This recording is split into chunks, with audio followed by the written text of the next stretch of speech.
तो hello guys, once again welcome to my YouTube channel CQ science zone. तो जो हमारी बात चल रही थी, जो हमारी बीएससी फर्स्ट ईयर की जो केमिस्ट्री क्लासेस चल रही थी, फिजिकल केमिस्ट्री की जो हमारी क्लासेस जो कंटिन्यू है, उसके अंदर जो हमारी यूनिट नंबर 5 तो कंप्लीट हो चुकी थी और जो यूनिट नंबर 2 है वो भी चल रही है। यूनिट नंबर 2 के अंदर जो हमारी क्लास नंबर जो 5 थी, तो वो हमने वान डेर वाल्स समीकरण द्वारा जो क्रांतिक घटनाओं की जो व्याख्या थी वो हमने की थी, ठीक है। और आदर्श गैस के अणुओं के विचलन का व्यवहार का जो टोटल जो व्याख्या थी हमने कर ली।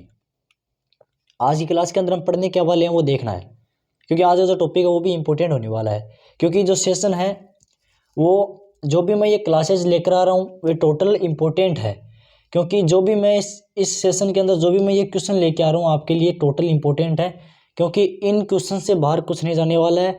आपको सिर्फ पेशेंस रखना है, पेशेंस के साथ में जुड़े रहना है, चैनल के ऊपर आराम से एक एक चीज़ को देखना, समझते रहना है और पेन कॉपी लेकर के बैठना ज़रूर, क्योंकि एक एक चीज़ आपको नोट करनी है। क्योंकि यदि आप इनको नोट करोगे, स्टेप बाय स्टेप इनके नोट्स बनाओगे, तो आपके लिए बहुत ही फायदेमंद साबित हो सकते हैं। क्योंकि एग्ज़ाम की दृष्टि से जो इम्पोर्टेंट टॉपिक होते हैं, जो रिपीटेड क्वेश्चन होते हैं, वो मैं यहाँ पर लेकर आ रहा हूँ। चाहे आप यदि आप ये सोच रहे होंगे कि पूरा सिलेबस, मैं मानता हूँ कि पूरा सिलेबस हो गया। जो भी मैं ये टॉपिक लेकर आ रहा हूँ, जो आपका जो 90 या 80% जो सिलेबस है वो कवर कर लेगा। तो आपका मेन मोटिव यही रहना चाहिए कि हमें वो टॉपिक पढ़ने हैं जो एग्ज़ाम में पूछे जाएं, एग्ज़ाम ओरिएंटेड हो, एग्ज़ाम रिलेटेड हो, ठीक है। क्योंकि फालतू एडवांस लेवल पढ़ना कोई ज़रूरी नहीं है। हमें वह चीज़ समझनी है जो हमारे आगे के लेवल में भी काम आए, एमएससी में भी काम आए, आगे की जो सेकंड या थर्ड ईयर में भी काम आए, ठीक है। तो हमें सिर्फ वो चीज़ें समझनी है, वो चीज़ों को आराम से अच्छे से हमें इस चीज़ में समझना है, अच्छे से उनको लिखना है, नोट करना है, ठीक है। तो शुरुआत करता हूँ मैं आज के सेशन की। एक बार फिर से आप सभी का स्वागत है मेरे चैनल पर, ठीक है। और अपने फ्रेंड सर्कल में शेयर कर दीजिए, दोस्तों के साथ जुड़ जाइए और ज़्यादा से ज़्यादा शेयर करो, कमेंट करके जो बताया करो, क्योंकि कमेंट करोगे तो हमें पता लगेगा कि आपका जो एक्सपीरियंस है वो किस प्रकार से है, ठीक है। और जो इससे जुड़ी हुई क्लासेस लेने के लिए आप प्लेलिस्ट में जाकर विजिट कर सकते हैं। प्लेलिस्ट में आपको अलग अलग प्लेलिस्ट मिल जाएगी, ठीक है। तो शुरुआत करता हूँ आज के सेशन की। आज का हमारा सेशन क्या होने वाला है, आज के सेशन के अंदर हम एक और इम्पोर्टेंट टॉपिक के बारे में डिस्कशन करने वाले हैं। ये टॉपिक आपका फिजिकल केमिस्ट्री का जो यूनिट नंबर 2 आपकी गैसीय अवस्था वाली, पहले हमने एक पढ़ी थी, लिक्विड की पढ़ ली है, और हम पढ़ेंगे अब गैस की। गैसों के अंदर जो हमारी 5 क्लासेस कंप्लीट हो चुकी है, आज जो 6वीं क्लास है वो कौन सी होने वाली है, ये होने वाली है कि गैसों का अणुगतिक सिद्धांत क्या होता है। गैसों का अणुगतिक सिद्धांत क्या होता है, मॉलिक्यूलर थ्योरम ऑफ गैसेज, गैसों का आणविक सिद्धांत क्या होता है। तो देखना, आराम से समझना, थोड़ा टॉपिक लेंथी हो सकता है, स्किप मत करना, स्किप करोगे कुछ नहीं समझ में आ जाएगा। ध्यान से एकदम देखना है, नोट करना है, ठीक है। पर ये गारंटी लेता हूँ वीडियो को पूरा देखोगे तो आपको इसमें कोई भी चीज़ भूलने लायक नहीं छोड़ूंगा, सब आपको चीज़ें याद करवा दूंगा, क्योंकि मैंने इस तरह से इसको मैनेज किया है, इस तरह से इसको लिखा है ताकि आपको अच्छे से याद हो सके, ठीक है। और इसी चीज़ से, इसी तरीके से आप इसको एग्जाम में लिखोगे तो आपके नंबर अच्छे आपके गेन हो सकते हैं। तो ध्यान से देखना, सीख देखना कि क्या लिखा है कि एक गैस के अणु समरूप हो तो, अब जो अणुगतिक सिद्धांत होता है वो क्या होता है, गैसों का जो अणुगतिक सिद्धांत होता है वो क्या होता है, इसके अकॉर्डिंग क्या क्या जो इसकी ये उदाहरणाएं हैं, क्या इसकी जो विशेषताएं हैं, क्या इसके रूल है, रेगुलेशन है, वो देखना कि एक गैस के अणु समरूप हो तो होते हैं। गैस के अणु कैसे होते हैं, समरूप होते हैं, कंटिन्यूस होते हैं, परंतु दूसरी गैस के अणुओं से भिन्न होते हैं। एक गैस के जो अणु होते हैं, जैसे मैंने किसी अलग गैस को ले, जैसे CO2 गैस को ले लिया, तो उसके अणु समरूप होते हैं। लेकिन जो दूसरी गैस होती है, इसके अलावा जो एक्जिस्टेंस में जो दूसरी गैस लेते हैं हम, जैसे हम इसके CO2 ले लिया, दूसरा O2 ले लिया, तो और CO2 के कंपेरिजन में जो O2 की गैस के उसके अलावा तो वो अलग होंगे ना, उनके अणु क्या होंगे, भिन्न होंगे, ठीक है। अगला पॉइंट क्या रहने वाला, अगला देखिए, अगला है कि गैस के अणुओं को ठोस, गोलाकार तथा पूर्णतया प्रत्यास्थ कण माना जाता है। अब क्या होता है, जो गैस के अणु होते हैं वो ठोस गोलाकार होते हैं, पहला पॉइंट तो ये। दूसरी बात ये कि वो पूर्ण प्रत्यास्थ होते हैं, कि उनकी एक तरह से जैसे हम लाते हैं किसी स्थान से तो वह पुनः वहाँ पर जा सकते हैं, और इनमें न ही आकर्षण होता है और न ही प्रतिकर्षण होता है। गैसों में कभी आपने देखा है आकर्षण प्रतिकर्षण, नहीं होता है ना, और होगा भी नहीं, ठीक है। तीसरा पॉइंट आपको याद कर लिया कि इसमें कोई भी आकर्षण प्रतिकर्षण नहीं होता है, इनमें प्रत्यास्थता का गुण पाया जाता है। ये आपका मौलिक सिद्धांत में पॉइंट है। अगला पॉइंट देखिए, अगला पॉइंट क्या है कि गैस के अणु एक सीधी रेखा में विचरण करते हैं। सबसे मोस्ट इंपोर्टेंट टॉपिक पॉइंट है इसका, टॉपिक का क्या है कि गैस के अणु एक सीधी रेखा में विचरण करते हैं। ठीक है, अब आगे देखना, इसके अणुओं की टक्कर के कारण इसके वेग समान नहीं रहते हैं, है ना। सोचनी होगी बात कि जो ये चीजें जैसे जैसे कण जिसके मॉलिक्यूलर गैस के अणु है वो गति तो करते हैं, जैसे वो गति करते हैं ना, तो गति करते टाइम तो वो एकदम सीधी रेखा में रहेंगे, लेकिन यदि वो टक्कर करेंगे, कोलिजन करेंगे किसी अणु के साथ में या किसी दीवार के ऊपर जाकर टकराएंगे, कोलिजन करेंगे, तो टक्कर के पश्चात उसमें क्या होगा, उसकी जो जिगजैग मोशन प्रारंभ हो जाएगी, यानी गति विचलित हो जाएगी, दिशा विचलित हो जाएगी। तो अणुओं की टक्कर के कारण उसके वेग समान नहीं रहते हैं। जैसे हम बात करें, जैसे धीरे से किसी चीज़ को स्लोली टकरा रहा है तो वो दीवार से टकराएगा तो उसका वेग फास्ट होगा या फिर स्लो होगा। ठीक है, अर्थात गैस के अणु सीधी रेखा में विचलन करते हैं, परंतु इसके अणु टक्कर के बाद में क्या हो जाते हैं, गैस के अणु समान नहीं रहते हैं, उनका वेग समान नहीं रहता है, ये विचलित हो जाते हैं। अगला पॉइंट क्या है, अगला पॉइंट देखिए, अगला पॉइंट है गैस के अणुओं की गति पर गुरुत्वाकर्षण का प्रभाव नगण्य होता है। जो गैस के अणु होते हैं उन पर गुरुत्वाकर्षण का प्रभाव नगण्य होता है। गैस के अणु जिस परिवेग से, जिस सामान्य वेग से या फिर स्पीडली वेग से, बोलिए आप किसी भी वेग से गति कर रहे हैं तो उसी वेग से गति करते रहेंगे, उन पर किसी भी गुरुत्वाकर्षण का फोर्स का जो भी अनुभव है वो नगण्य रहेगा, कोई प्रभाव नहीं पड़ेगा। अगला पॉइंट देखिए, अगला पॉइंट है कि गैस के अणुओं की औसत गतिज ऊर्जा गैस के परम ताप के समानुपाती होती है। अब जो गैस के अणुओं की जो औसत गतिज ऊर्जा होती है वो क्या होती है, जो परम ताप होता है उसके समानुपाती होती है। इसका मैं एक डायग्राम बताता हूँ। अगला टॉपिक आपका क्या होगा, अगला है अणुगतिक समीकरण क्या होता है। ये तो था आपका गैसों के अणुगतिक सिद्धांत। अब है अणुगतिक समीकरण क्या होता है, इसको कैसे डिराइव करेंगे, इसको कैसे समझेंगे। देखिए, अगला बात करूं मैं अणुगतिक समीकरण की, थोड़ा वीडियो लेंथ हो सकता है क्योंकि इसमें टॉपिक को मैंने ऐड करना पड़ा है, क्योंकि ये इस टॉपिक को एक साथ समझाना जरूरी है, क्योंकि अलग अलग कर दिया तो कुछ समझ में नहीं आएगा। आगे देखिए, आगे इसमें क्या दे रखा है, आगे इसमें दे रखा है अणुगतिक समीकरण क्या होता है। अणुगतिक समीकरण किस प्रकार से समझेंगे, इसमें आपको एक गैस का पार्टिकल ले लेना है, उस पार्टिकल को आपको किस प्रकार से देखना हो। देखिए, एक पार्टिकल ले लेना है और उसको एक पात्र, ये क्या का पात्र है, जो ये घन के आकार का, जो क्यूबिक के आकार का जो पात्र ले लिया मैंने, इसके अंदर जो एक पार्टिकल दिखाई दे रहा है आपको, ये किसका है, गैस का अणु है। अब इसमें ये गैस का अणु 3 दिशाओं के समांतर है, एक्स एक्स वाई जेड। ठीक है, और जो ये इसकी पात्र की एक दीवार होती है, वो दीवार की जो लेंथ है वो कितनी है, L सेंटीमीटर है। ठीक है, और ये चारों ओर की एप है, ये इसकी M वाल है, दीवार है, ये इसकी N दीवार है। ठीक है, ये आपकी हो जाएगी, जो इसके सिरे हैं ये दिखाई दिए मैंने। अब इसमें देखना कि इसमें N अणु G हैं, N अणु हैं, प्रत्येक का द्रव्यमान M है। अब इसमें पात्र में कितने अणु हैं, ऐसे अणु कितने हैं, N है। कितने हैं, N है, N अणु है, और N अणुओं का जो द्रव्यमान है वो कितना है आपका, M है। ठीक है, आगे देखना, आगे क्या समझा रखा है वो देखना। अब लिख रखा है कि पात्र में भरी गैस के अणुओं का वर्ग माध्य मूल वेग c है। अब जो उस पात्र के अंदर जो गैस के अणु है, जैसे मैं दिखाऊं आपको, इस पात्र के अंदर जो ये गैस के अणु दिखाई दे रहे हैं आपको, इसके अंदर मैंने आपको जैसे अलग अलग पार्टिकल के अलग अलग अणु दिखाई दे दिए, उनका जो वर्ग माध्य मूल वेग है वो क्या होगा आपका, c हो गया। ठीक है, वर्ग माध्य मूल वेग आपका c है। इसे 3 घटकों x y z में विभाजित किया गया है। अब जो इसको घटकों में विभाजित किया गया है, कितने घटकों में विभाजित किया गया है, x y z में विभाजित किया गया है, जो कि x y z के समांतर है। अब जो ये घटकों में विभाजित किया गया है ये किसके समांतर है, आपके x x के समांतर है, y z के समांतर है और z x के समांतर है। ठीक है, अब मैं बात करूं इन तीनों घटकों में और उसका वेग में संबंध क्या होता है।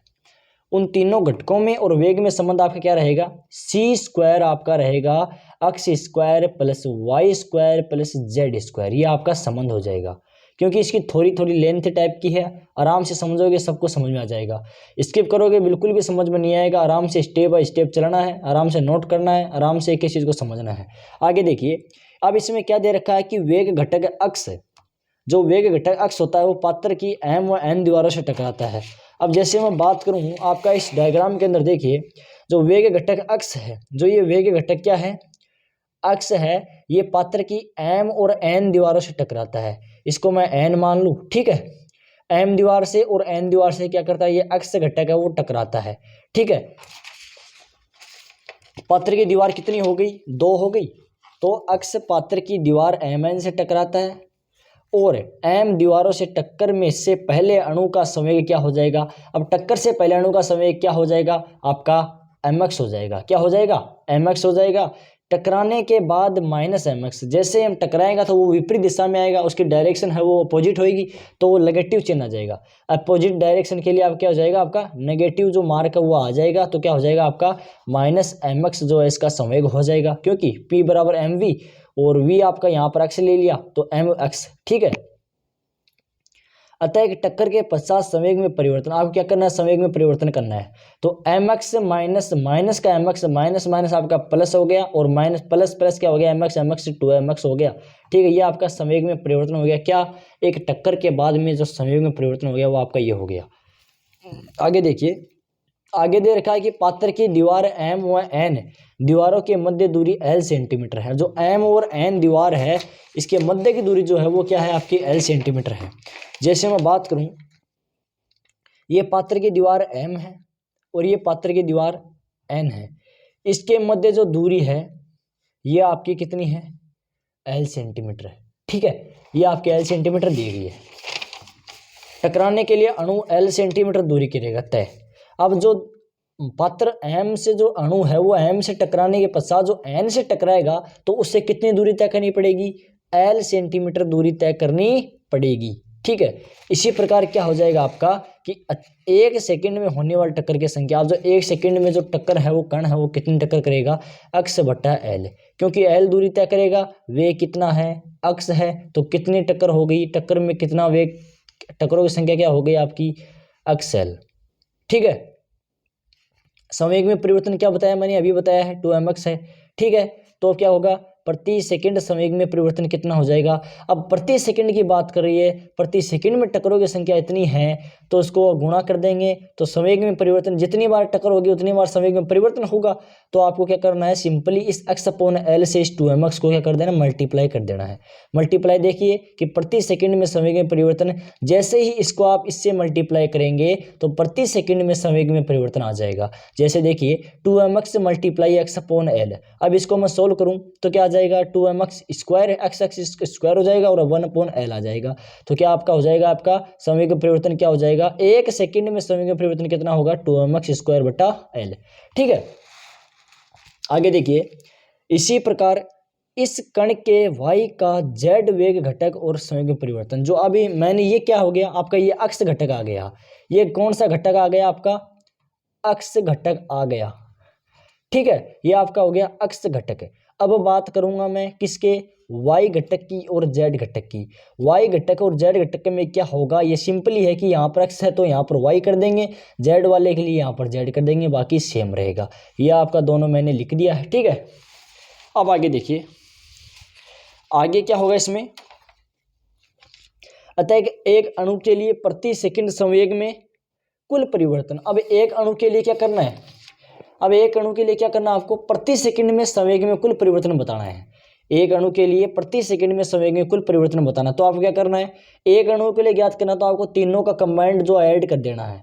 अक्ष वाले के लिए ऐड कर देना है, y वाले की ऐड कर देना है और z वाले का ऐड कर देना है, क्योंकि वो तीनों तल में स्थित है, x y z तीनों तल में स्थित है, इसलिए तीनों का एक जगह कंबाइंड करने के लिए अक्ष वाले को जोड़ देना, l को जोड़ देना और l को जोड़ देना।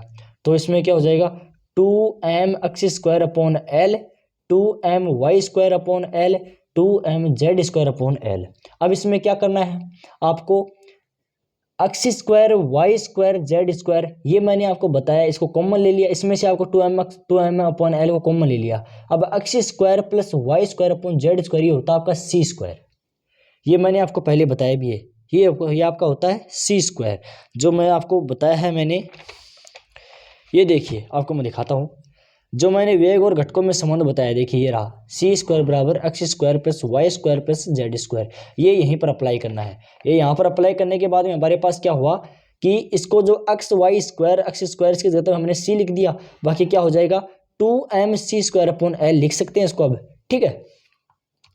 अब आपका हो जाएगा n अणुओं के लिए कुल परिवर्तन। अब n अणुओं की बात करेगा तो इसको सिंपली किससे मल्टीप्लाई कर देंगे, आपका n से मल्टीप्लाई कर देंगे, बाकी सेम हो जाएगा।